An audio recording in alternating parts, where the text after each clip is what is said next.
Thank you so much, Ben. And that gives me the opportunity to welcome everybody to 1455's third annual Summerfest, day 3.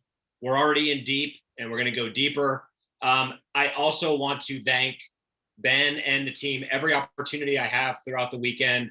Please, everyone that's checking us out, understand that there is a big, beautiful team behind the scenes helping all this run smoothly. So we are profoundly grateful for all that work.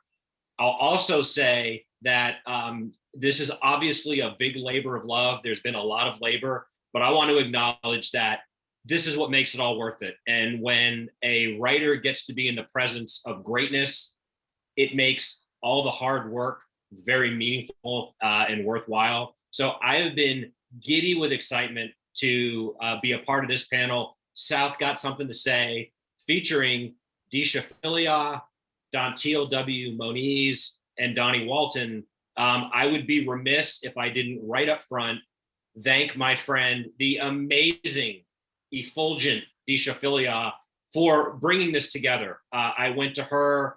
We have worked together on the author series. She was involved in the festival last year. We did a 1455 interview. I'll be talking to her and Brian Broom later. But when I was putting the festival together, I reached out and she came to me and said, here's an idea for a panel. And I said, red carpet. So Deesha, and we'll probably talk about this during the session, but we talk so much at 1455 about community and the real need for writers to lift each other up and be active literary citizens in the community. So on behalf of 1455, I'm so grateful, because without the people showing up, all this effort would literally be meaningless, because we wouldn't have the talent and the opportunity to converse. So thanks to all of you. Let me tee up the discussion and read bios, and then I'm just going to step out of the way.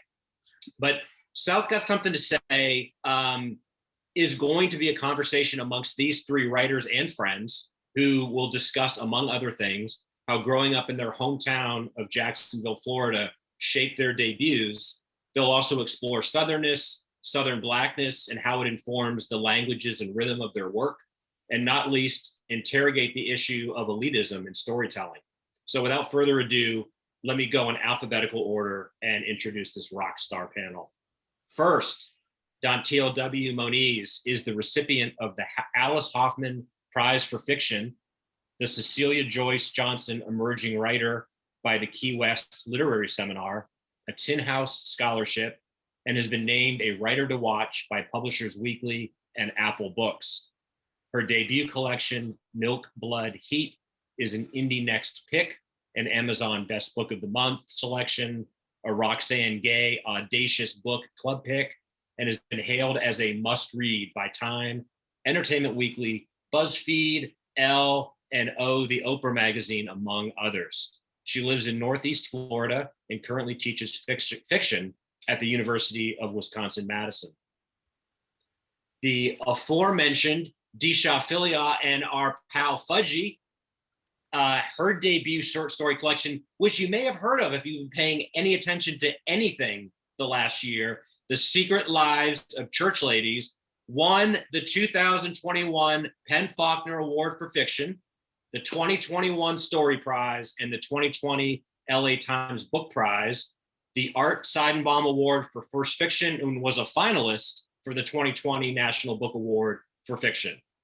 The Secret Lives of Church Ladies focuses on Black women, sex, and the Black church, and is being adapted for television by HBO Max, with Tessa Thompson executive producing. Deesha is also a Combilio Fiction Fellow and will be the 2022-2023 John and Renee Grisham Writer in Residence at the University of Mississippi. Thank you for being here, Deesha. And last and not least, the third of the trio of friends, Dawnie Walton, is a writer, editor, and author of the novel The Final Review of Opal and Nev. She earned her MFA from the Iowa Writers Workshop in 2018 and holds a journalism degree from Florida A&M University in 1997. Formerly an editor at Essence and Entertainment Weekly, she has received fellowships in fiction writing from the McDowell and Tin House Summer Workshop. Born and raised in Jacksonville, Florida. She now lives in Brooklyn, New York with her husband. Ladies, thank you so much for being here, and I will make myself scarce and let the stars take over. Sean, thank you so much for that wonderful introduction. And my heart is just full to hear our bios. I know. Oh, like, we're doing it. Yes. It's happening. Jacksonville. I'm so thrilled to be with both of you today. I feel so close to both of you, even though I've not met either of you. Ever. Wild. Ever. Wild. I'm really looking forward to that day I can hug your necks. But in the meantime, we've had wonderful opportunities to have conversations together. And I'm so grateful to 1455 for letting us kiki a little bit. So, we have all written questions for each other, and I'm just gonna kick us off. So, first, most obviously, we're all from Jacksonville. Shout out to Duval County. And all of us, I think, have written about home in different ways in our books, and about the complexity of home, the complexity of place. We write about the beautiful parts of it. We write about some of the painful parts of it. So I'm just curious, have y'all gotten feedback from the folks back home on what you've written, and heard anything surprising or unexpected from our folks?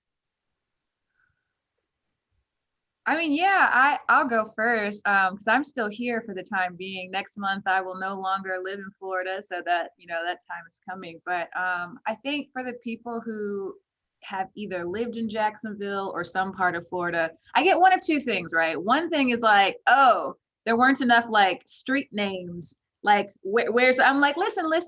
It wasn't about like, these street names. It was about the mood and the atmosphere of this place, right? And like how that like interacts with the characters and what they're going through. But for people who got that, they were like, oh, it's like reading your story. I felt it. I felt the heat on me. I felt the humidity of the air. I know what that feels like. And thank you for writing about our space, because I know for us, Jacksonville is the largest city. Like, it's the third largest city in the contiguous United States, but like nobody ever really writes about it. You get South Florida, you get Orlando, you get the Keys, you get the Everglades, that kind of stuff. But like, it's like Jacksonville's just like this little blip. So I just had a lot of people reaching out to me and be like, oh, wow, I'd never seen my hometown like depicted. So cool, thank you. And that was my reaction reading your very first story. Like, I just was transported back. And, I left Jacksonville in 1989. And I know we'll talk later about how I feel like we kind of lived in different Jacksonvilles in a way.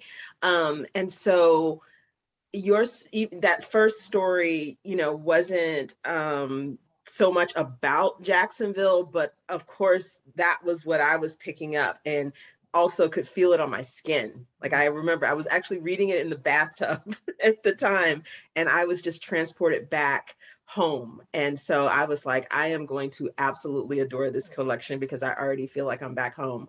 I get mostly, sometimes I wonder, I'm gonna be real honest, if, a lot of my, my mother and grandmother's friends are reaching out to me. I don't know if they actually read the book, honestly.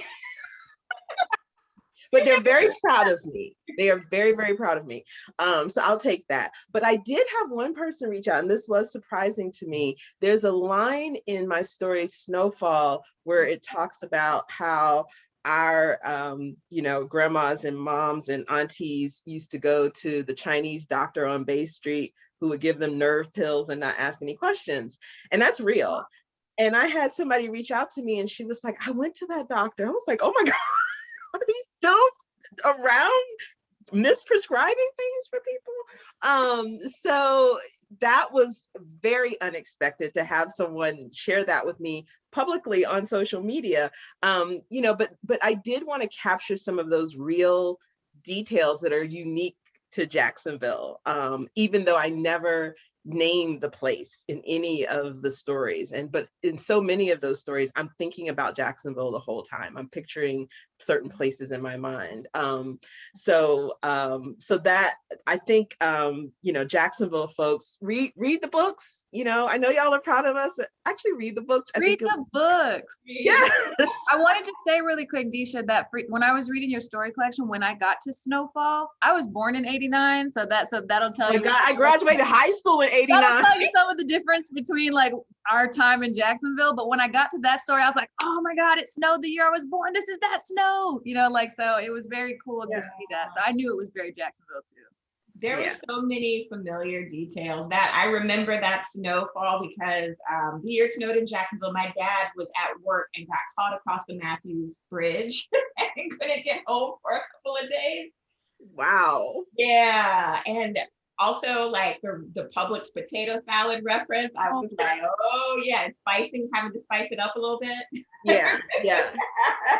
Somebody messaged me this week on Twitter and was like, I just read your story. I'm on page 8 or whatever. And the minute I saw you mention Publix, I knew it was going to be good. I was like, people love Publix. I'm going to miss Publix so much. Like when I leave the pub sub. And there's no other grocery store like it. Having lived not. away. Yeah.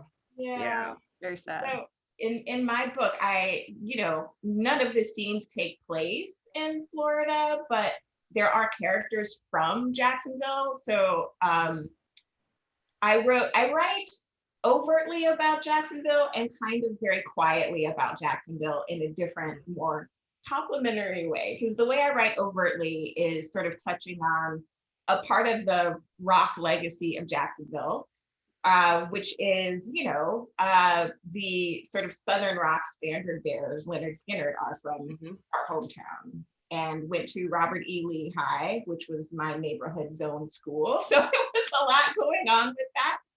And so I have kind of a stand-in for Leonard Skinner in my book, which takes place in the early 1970s. But then I also write about one of the more beautiful things of my coming of age in Jacksonville, which was this club, this rock and roll all ages club at Jack's Beach, called Einstein A Go-Go. And when I was thinking about Opal and Nev and the fans that they would have, the kind of scrappy, like punk loving, alternative loving, slightly kind of like misfit, kids that found bonds with each other. I was thinking about Jacksonville and those experiences. And there's like a Facebook group for Einstein on social media, and they've been so supportive of this book and so proud. And I've heard from people I haven't talked to in years.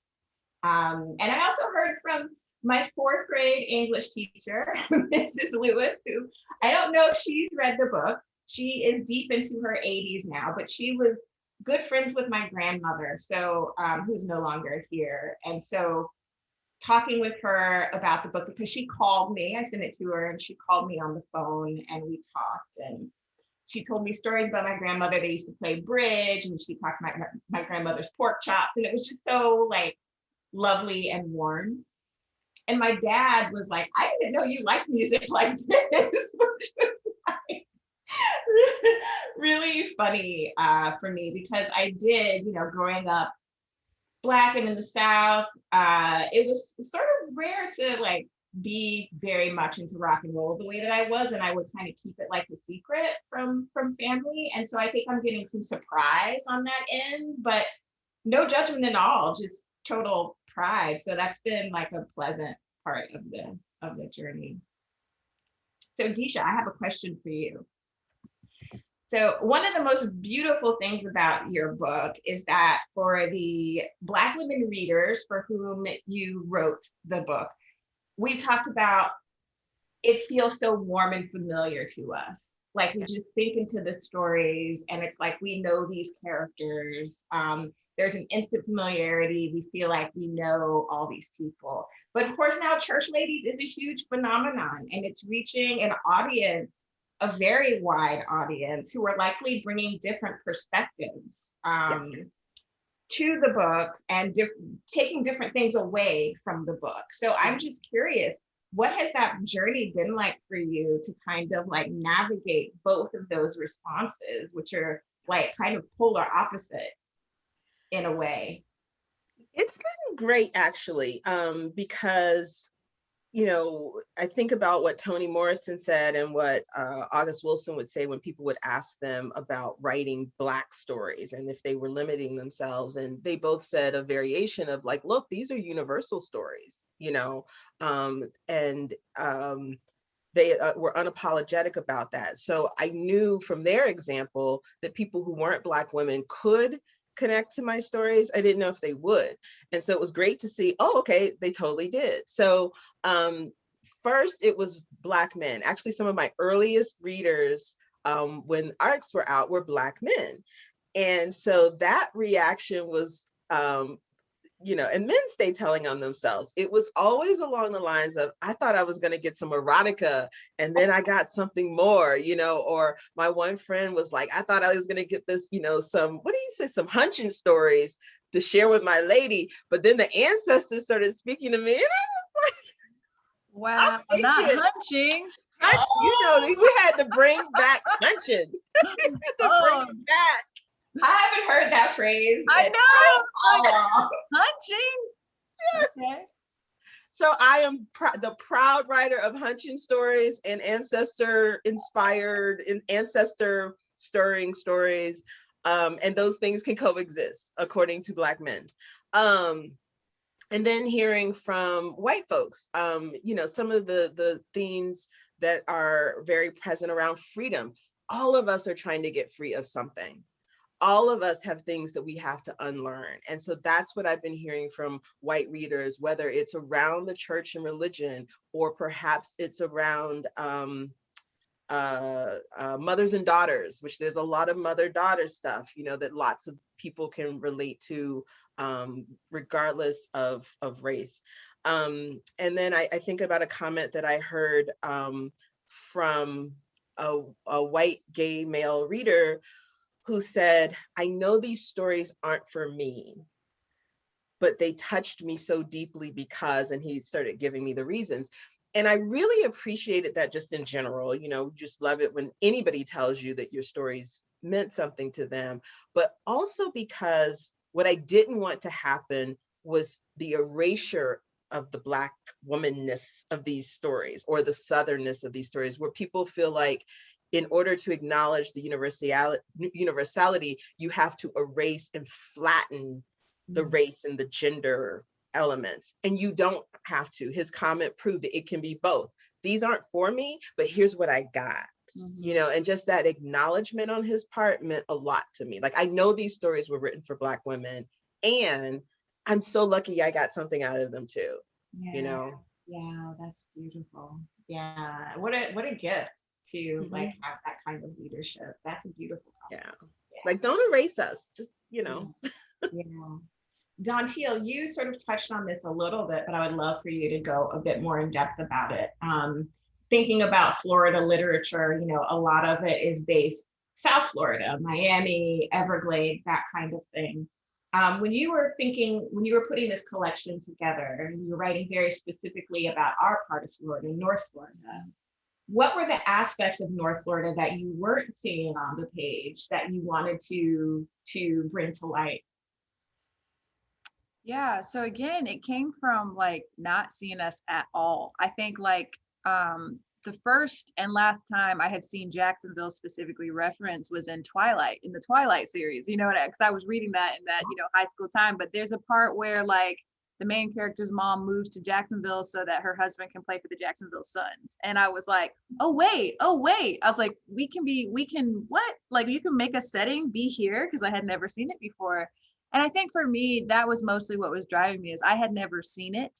And even outside of Jacksonville, you know how they treat Florida in the news, right? They, you know, Florida man. And yes, that's true. That's real. There is a Florida man, which is why you have a Florida man like representation. However, my biggest point to that is, okay, let's talk about New York man. Let's talk about New England man. Let's talk about California man. All of these things exist, but the way that the media portrays Southern states in general, right? There's elitism in that. There's also like, you have to kind of think about it. Why is this narrative being pushed over any other narrative? Like, really trace it back to what is the benefit for the people in power to portray spaces the way that they do.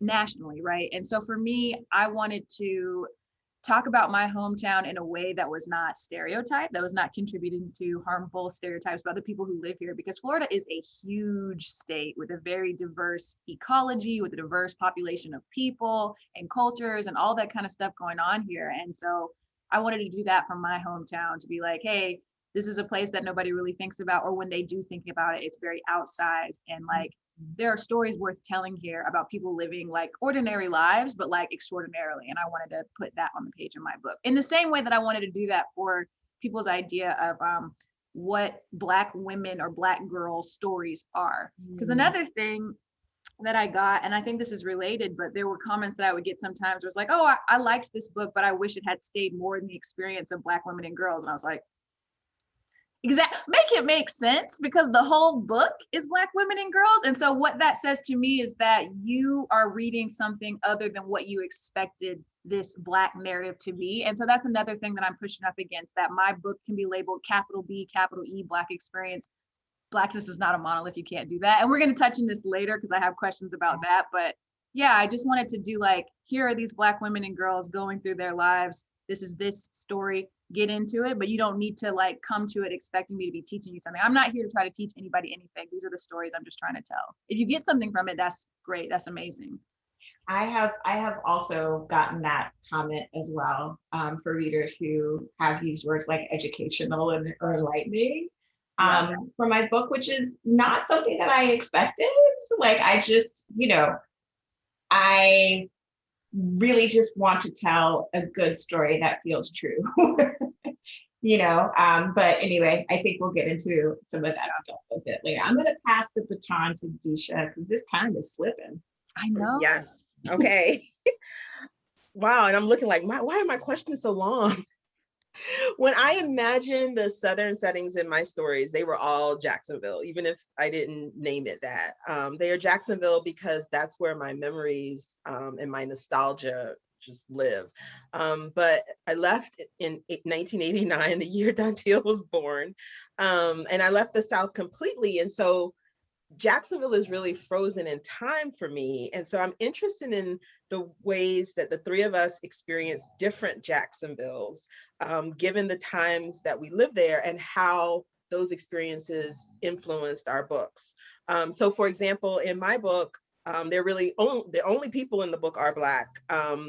And I think that both of you being younger than me, you experienced a more culturally diverse Jacksonville than I did. So how did that impact your work? Yeah, I think Jacksonville for me is being part of two different but really deeply meaningful things for me. There was, my family, to whom I'm very close. My grandparents on the north side, where your people are from, Deesha. I grew up in Riverside, which is, I guess, sort of an eclectic. It's the artsy, artsy, a little bit artsy. I lived like not very far from Five Points, which anyone who's ever been to Atlanta, Five Points, it's like a kind of very scaled down version of that with boutiques and there used to be a record store there that I went to, that kind of thing. And like I also said, there was Einstein's at the beach that I would go to on the weekends. And so I feel like my book is very Black, but also very rock and roll.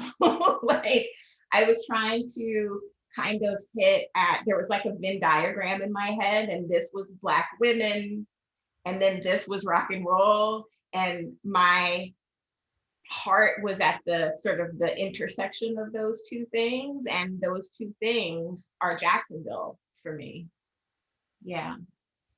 Yeah, it's interesting. I've been thinking about this a lot lately, especially in terms of you two, how like, this is your hometown and you've left, and it has changed since you've left. And so now that I'm getting ready to leave, I'm thinking about all the ways it's going to change in my absence and what it'll look like when I come back home, because all of my family still lives here.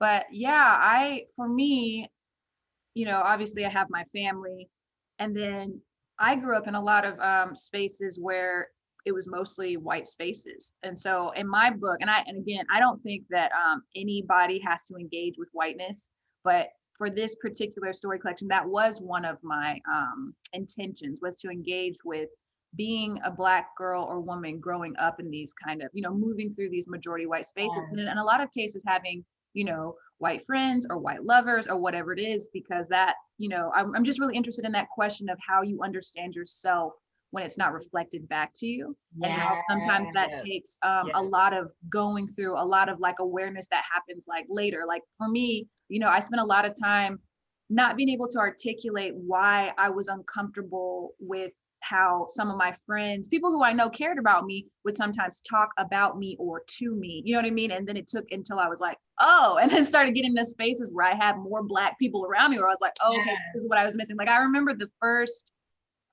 residency I went to Hedgebrook, and at the time it was like all women of color, and like I had never been in a space that was all women of color, and I was like, oh shit, this is really nice. Oh wow, I didn't know that I was missing. And so I think that sometimes too we get really narrow-minded about what we allow for Black people, like you were saying, Dawnie, you kind of had to hide like the rock and roll music thing and that kind of thing, and I wanted to explore like, okay, well, this is an experience that people have. So I want to talk about it and like explore that a little bit and what that looks like, what finding yourself and connecting to your own Blackness looks like in these kinds of spaces.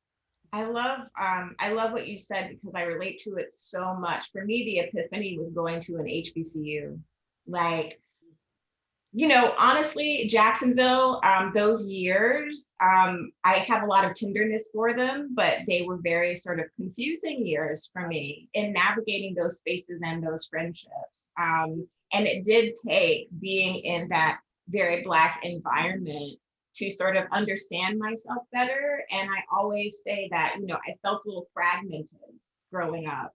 And going to an HBCU helped me pull the pieces of myself together and help me reconcile all these different aspects of myself. Yeah. And it's interesting because Dawnie, we went to the same high school, which I don't know how it was when you were there, but it was maybe, I think 10% Black, or maybe I'm just thinking about my graduating class, maybe 10 to 12% Black. And when I was looking at colleges, I was looking at your alma mater and Yale, and I ultimately decided to go to Yale. So I had a different experience. And what that did for me, that I think I really needed coming from Jacksonville, is it introduced me to the cultural diversity among Black people. Yes. Because even though we're in Florida, we're in North Florida, and there weren't a lot of Caribbean folks in Jacksonville when I was there. That changed over time. So it was at Yale where I met the most Caribbean Black folks that I'd ever known, or Africans, and started to feel the diversity amongst us regionally. Because I went to Yale talking about, I'm finna go and cut off the lights, and people were like, what are you saying to us? We don't understand anything you're saying. And so I didn't feel Southern until I left, until I was at this predominantly white institution. And so I started to see that like there's a range of Blackness, and it's all valid and it's all good. But that I didn't learn that growing up. And so that's what I learned having an opposite college experience. And that was important for me, but also kind of sad, because I think the benefit of this Black and white world that I grew up in Jacksonville was the sense of unity and collective, so I was in New Haven, and I would see, whether I was on or off campus, if I saw a Black person, I said hi, because that's what we did in Jacksonville. And these people looked at me like, are you okay? Like, I don't know you. And so that was different, so I was like, okay, so people are Black in different ways. And that was like my takeaway. And so that's what I learned at college. So let's see. When I wrote dialogue, especially for the older women characters in my book, I was writing the voices of my mother, my grandmother, their friends, and my aunties, all Southern Black women that I grew up with. And I could still hear them so vividly. And so when people say like, oh, this feels so real, I'm like, they really do live in my head. How did you capture the language and rhythms of your characters' voices? Yeah, I think just overall sound and rhythm of sentences is so important to me and how I construct a sentence. So I'm always kind of thinking about what it sounds like. I think that's due to my chorus background. Like I quit music for writing, but I still think some of that stayed with me. But yeah, there's definitely people's voices that I use to influence this character. And oftentimes it was my mom, but it's so funny to me. She can recognize, she'll be like, oh, is this from maybe, this little part, but she can never recognize herself in like the stories. And I think that there's some lesson there about that, but it's like really funny to me because I'll be like, Mom, this one, that's totally a thing that you had said one time, but that's okay. But yeah, I think that for me, I'm the same way, Deesha, where people's voices live in my head and it kind of like starts the seed for like what this character is. And it's not like wholesale, oh, this is that person, right? It's like a bit here, and then here's my imagination to explore these questions that I have, right? Truth is like a jumping off point. Yes. Yeah. I was thinking too about the women in my family, even though my heroine is born and raised in Detroit, but I made it very clear, like her mother was part of the Great Migration. And for me, I feel like our language, like we're all a little bit Southern.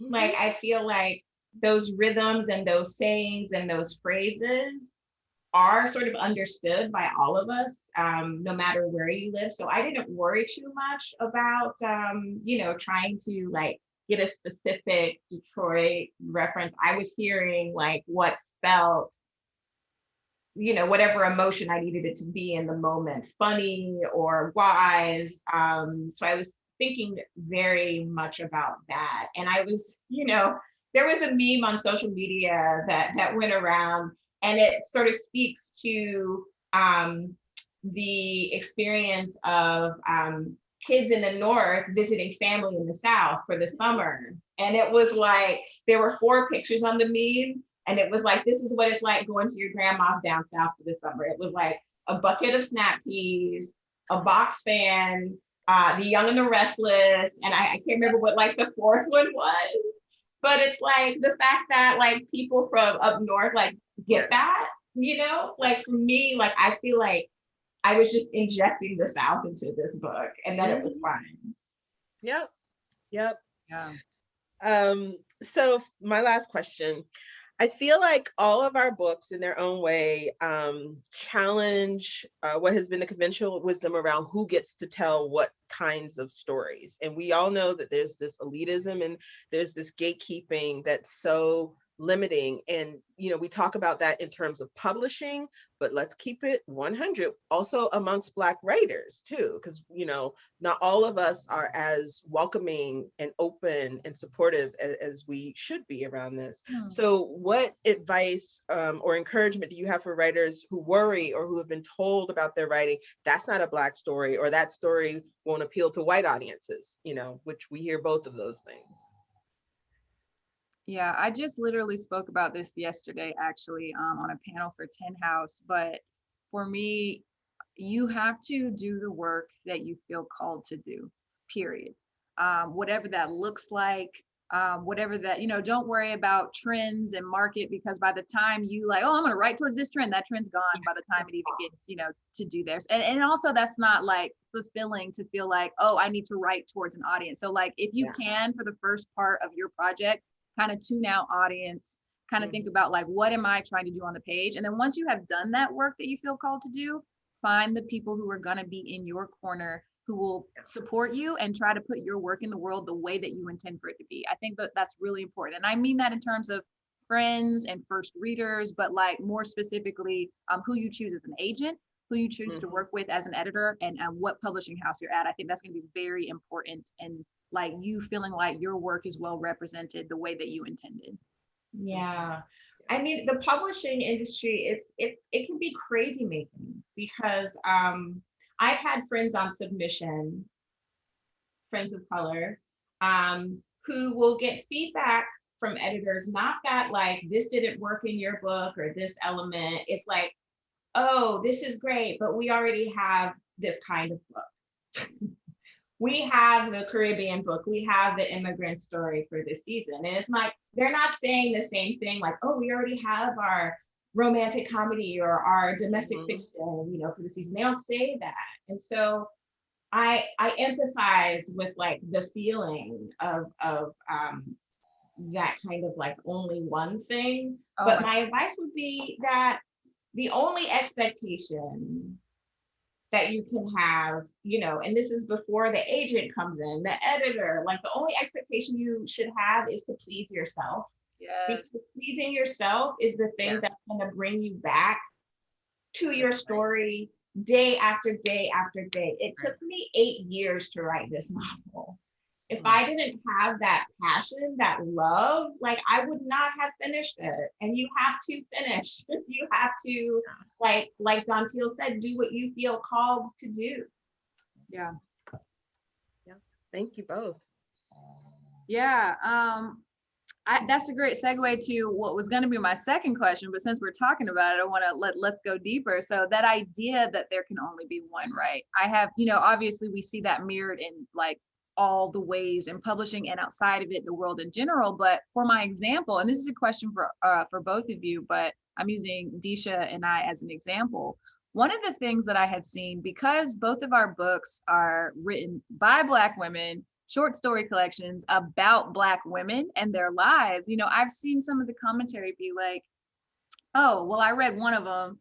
They're like doing the same thing, so I don't need to read the other one. And it kind of is like, yeah, I think our books are in conversation in a lot of ways. There's so much affinity between like what the work we're doing, but they're not the same book. And this like either or kind of representation that happens even at the level of the reader, right? I'm like, it doesn't have to be one or the other. You can have both. You can have them all, and we will be richer readers for that. And I think that happens to women, and Black women in particular, more so than it happens to anybody else in terms of like, oh, well, this book is like the same as this book when they're actually not. So I wanted to know, how do both of you resist or subvert this idea of there can only be one, either reflected in your community or the way that you choose to work? Can I just, I want to jump in here because I'm so thankful for Deesha. Before my novel was out, like I was watching events with Deesha. And I didn't know, Deesha, that you were from Jacksonville. And so I was watching this event and I was like, what? I think it was you and Kiese. And I just popped up in her DMs. She didn't know me from anybody. And the way that Deesha embraced me and has been like rooting for me and like my work and pulling me up. Dantiel, we connected in a similar way on a Facebook group when we were applying for the MFA. Yeah, we had both gotten into Iowa. We were like, Duval, yeah. Yeah, so I think the way to subvert is to squat up. Squat up. Yeah. Up. Like community has been everything for me in this novel. And there are so many stories among us, and they're all beautiful. And I just like, I'm rooting for all of us, and very loudly, I think that's so important and crucial to the process, and making people see that this only one narrative is BS. And it's rooted in like white supremacy. Like, Yeah, I mean, like, let's be real. Come on now. Yeah. Well, and that's what I was gonna say. I believe we should just embarrass and shame people who do that, who make those kinds of comparisons, because essentially, you know what they're saying, Dantiel? It's like they met us and then we're like, oh, I can't tell you guys apart because we all look alike, and we don't, but we are two Black women, Southern, from Jacksonville, writing short story collections. And one of the things is, and you can correct me if I'm wrong, but it's just like Black people don't mistake Black people because we can see the differences. But if you are coming from a white supremacist perspective, we all look alike to you. And so it's the same thing. Oh, Black girl stories, Black women stories, they're the same. There couldn't possibly be any differences. And then it's also someone speaking to their own lack of curiosity and lack of, intellectual rigor to understand, like, does that even make sense to you that two separate people Right. Right, the exact, like, so to me, it's just, and so I would be like, oh my God, you should be so embarrassed to be so I know you're racist right telling now. on yourself. Yeah, You're like what? telling on yourself. Absolutely. So yes, we are going to take Dawnie's approach and build community, and we're also going to shame people who should be ashamed of themselves. Like push back against, an agent who's saying that. I mean, don't work with that Yeah. agent. Like now, if Yeah. you get an agent who's like, I already have this black book, be like, okay, peace out. There's other people who will Right. love your work. But yeah, I think we need to be pushing back on any of those kind of narratives because they're just not true. At the end of the day, it's just false. Yeah. So since we've been touching on the industry, I wanted to ask, what has it been like debuting as a Black woman in the industry as it currently stands, right? And what ways have you been able to push up against the ideas that our work, Black and connected in different ways to Southern storytelling, are marginalized or in any way marginalized? I think I came in with really low expectations. And I don't know that that's necessarily the advice that I want to give, because I think it can be a slippery slope between having low expectations and not being willing to advocate for yourself. And I certainly want folks to advocate for themselves and not operate from a position of scarcity and act and believe we have to settle or accept crumbs or accept an agent who's not in our best interest just to say we have an agent. None of that. I'm not saying that. But I was teaching a class a couple of weeks ago, and we were fortunate enough to have Kiese stop by. And I think that something he said to the students is applicable here. Someone asked him if, when he was writing heavy, was there ever a point where he was like worried, like, oh my God, maybe I shouldn't do this, maybe this isn't going to sell or whatever. And what he said was that he was worried about a lot of things, right? We know what the industry is, we know the biases, we know what we're up against, we know how our stories can be perceived and so forth. And he said, but I knew my shit was fire. He was like, I never doubted that. I never doubted that. And so I'm not encouraging people to have like an overinflated sense of ego. I think that's the attitude to work towards. That takes work. He didn't say that just because he had a feeling. He said that because he had been writing and rewriting and workshopping and learning craft and learning from other people and getting critical feedback. He did the work to be able to say, regardless of what this industry thinks and does with this book, I know my book is the shit and it's fire and nobody can tell me different. And I think that's the goal. Yeah. I think one of the benefits of being a debut author at 45 is that like I had the life experience to help give me that confidence. And I think having that confidence, for me to think that, that Venn diagram I was talking about, that little slice was enough because it delighted me, like that's a bit of confidence that took years to build. And so, I would say that like writing is a long game. It's a long game. Like understanding what your voice is and what you're trying to do is a long game. It takes patience. I would say in terms of being, Black in this moment in publishing, I think, perhaps there's more attention than there has been in years past. Perhaps people considered my novel more than they would have in years past. I would say that there's conversations happening that have been interesting to me.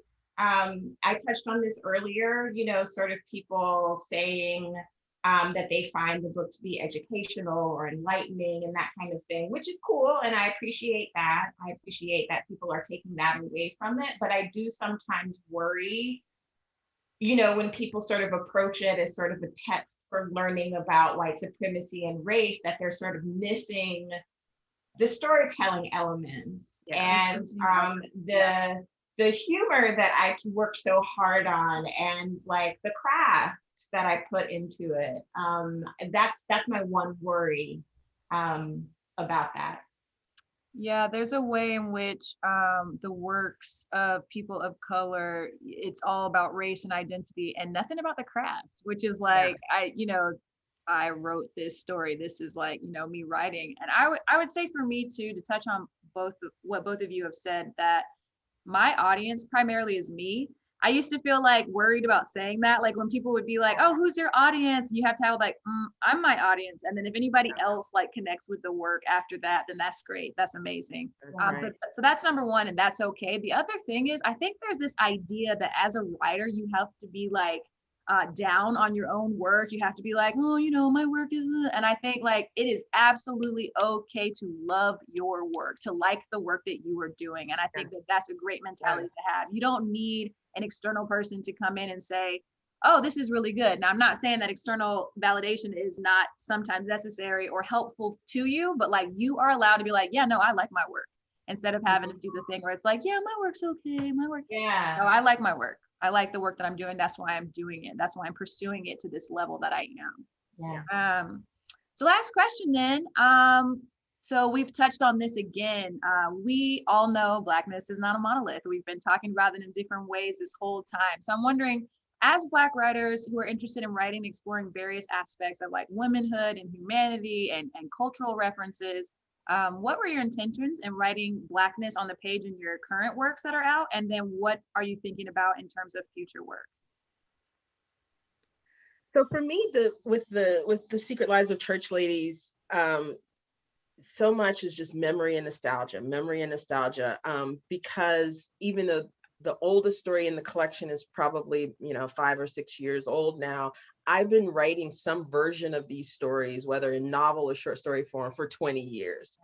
And it's because at that point I was a new mother, stay-at-home mom, living outside of the South. And I wasn't homesick, like I didn't miss Jacksonville per se, but I really was nostalgic for those times and that place and the musicality of our voices and the language and the culture and the food.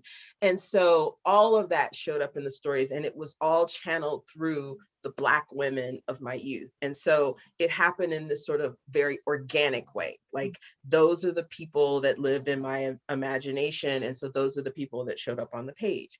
Since the book has come out, and with newer things that I'm writing, I want to challenge myself to try different things. And the pandemic was we're still in the pandemic. Earlier in the pandemic, last spring, was a great time for that because there were a lot of writers offering writing workshops. So I took one with Rian Almacar Scott, and now I want to write satire. But it's a tricky thing writing satire, at least for me. And one of the things I learned in Rian's workshop was that what you're mocking in satire, if you don't also love it, it's just sneering. And that's not what I want to do. I don't want to sneer at Black people. I don't want to sneer at Black women. I don't want to sneer at the church. So I'm working on this novel, and it has some elements with Black church and Black women. I'm working on it as satire, and I am so self-conscious and very conscious of that because I'm not sneering at anyone. And I also tried my hand at writing a Gen Z character. That was a first for me. I've written 4 generations, but it was all the generations before Gen Z. But I did pair her up with a literal ancestor, a ghost. So that was fun. And I wrote a story where the main character was a Black man. I've never done that before. So I'm exploring these different ways of Blackness showing up on the page, and I'm trying to do it in a way that is playful. And I think it's good when I'm delighted. So I'm following your lead, Dantiel. Like if I'm delighted, then I'm ready for the world to see it. Yeah. You were talking about nostalgia. That was a big part of writing for me as well. Thinking about music, thinking about that time in my life, where I felt like my identity was a little fragmented, and that joy that I felt when it came together.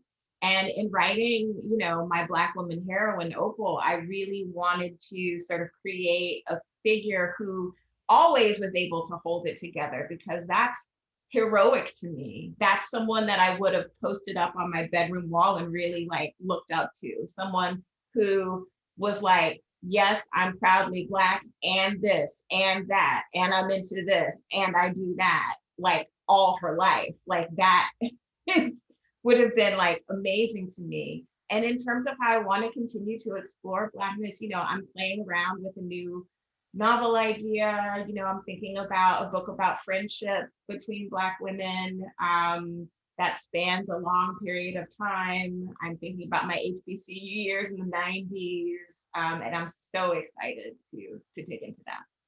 I can't wait for this work. And I feel like, I've already talked about what I was doing with this current book. I'm working on a novel right now where, I was working on it at the same time as the story. So they're interested in some of the similar themes, obviously different characters, different worlds. And then I know the next two books I'm working on after that, which is really exciting. Like, I don't know when they're gonna, happen, but I know what they are. And I'm really interested to see, like, to play with form and structure and maybe genre a little bit. So we'll see what happens. I'm Yay. excited. Yay. That's all I got. Here for that. Yes. Sean? Well, I mean, as someone who moderates a lot of these, my favorite kind of panel is when the talent is so extraordinary that I can step out of the way and let the talent speak. So double thanks for being here and sharing that. I mean, I've got so many things to say, all of them, happy and complimentary. I think one observation, having been, really deep in a discussion over this weekend, a sustained discussion of storytelling and, what does it mean and how is it done or how are some of the ways it functions in and outside of artistic communities. I first want to acknowledge and thank you three for the work you're doing, because in my humble opinion, you're forcing the change we're talking about. It shouldn't require that, ideally.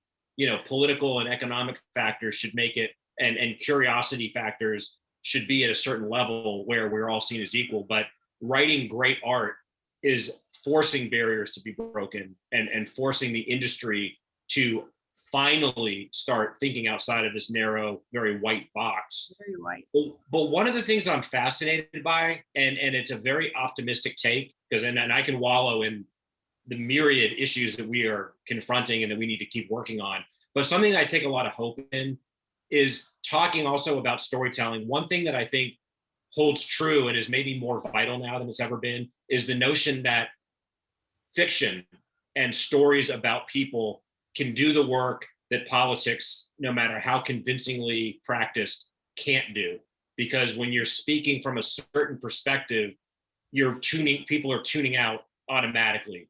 And by creating art that forces people to get outside of their comfort zone and explore different realities, that develops an empathy. I think it augments curiosity, but it also, people are changed when they read books like these. So in a way that they wouldn't see on a Sunday talk show, and people are entrenched in their perspectives, reading these books is going to broaden their world. So I celebrate the act of storytelling and bearing witness, because I don't think people can be the same after they read these types of works.